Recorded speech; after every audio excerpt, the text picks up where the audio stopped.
नमस्कार शिक्षक साथियों, आप में से तमाम शिक्षक साथी जो टेट अनिवार्यता के 1 सितंबर 2025 के माननीय सर्वोच्च न्यायालय के आदेश के से प्रभावित हैं, उनमें से कई साथियों का मैसेज, फोन निरंतर आ रहा है कि वो क्या विधिक लड़ाई में क्या अपडेट है वो जानना चाहते हैं। और खासकर उनके मन में एक प्रश्न रहता है, वो पूछते हैं कि सर यदि रिव्यू में हमारे साथ हमारे पक्ष में फैसला नहीं हुआ तो क्या होगा क्या नहीं होगा।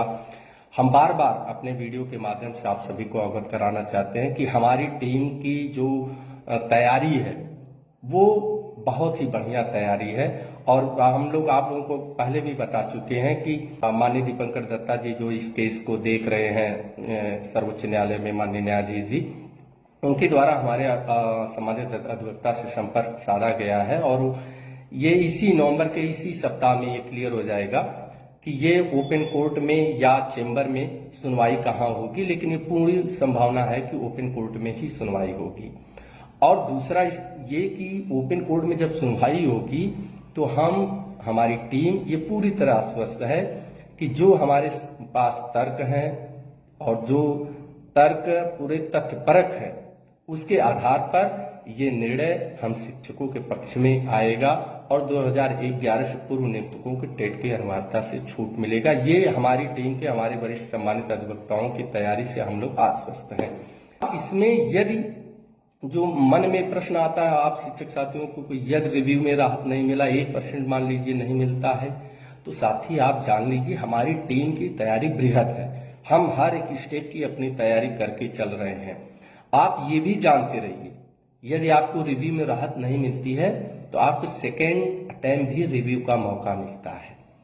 अगर आप मान लीजिए वहां भी आपको आपके पक्ष में सम्मानजनक न्याय नहीं मिलता है तो फिर उसके अतिरिक्त हम लोगों के रीट भी हैं, रीट में भी हम हैं, वहां भी हैं। तो इसलिए आप निश्चिंत रहिए, हमारी तैयारी पूर्ण है और जो भी एक विधिक तैयारी होनी चाहिए इस शिक्षकों के अस्तित्व को बचाने के लिए इस महत्वपूर्ण संघर्ष में न्यायिक रूप से वो सारी तैयारी हम लोगों की पूर्ण है। और जिस दिन ये डेट पड़ेगा उस दिन हम आपको अवश्य बताएंगे कि ये हमारी सुनवाई किस दिशा में चल रही है।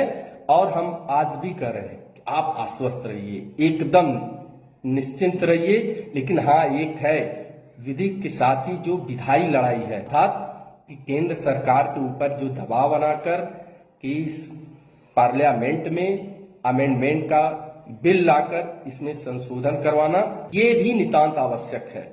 और इसके लिए जो आंदोलन चल रहा है, आप सभी शिक्षक साथी पूरे मनोयोग से लगकर इस आंदोलन को सफल बनाइए। बाकी न्यायिक जो लड़ाई है उसको हमारी टीम बहुत ही मजबूती के साथ, बहुत ही सतर्कता पूर्वक लीड कर रही है। और हमें पूर्ण विश्वास है कि हमें सफलता न्यायिक रूप से तो मिलेगी ही मिलेगी, साथ ही विधायी रूप से भी इसमें केंद्र सरकार द्वारा हम दबाव बनाकर संशोधन कराकर हम हमेशा के लिए इस मुद्दे को समाप्त कर देंगे। बहुत बहुत धन्यवाद साथियों।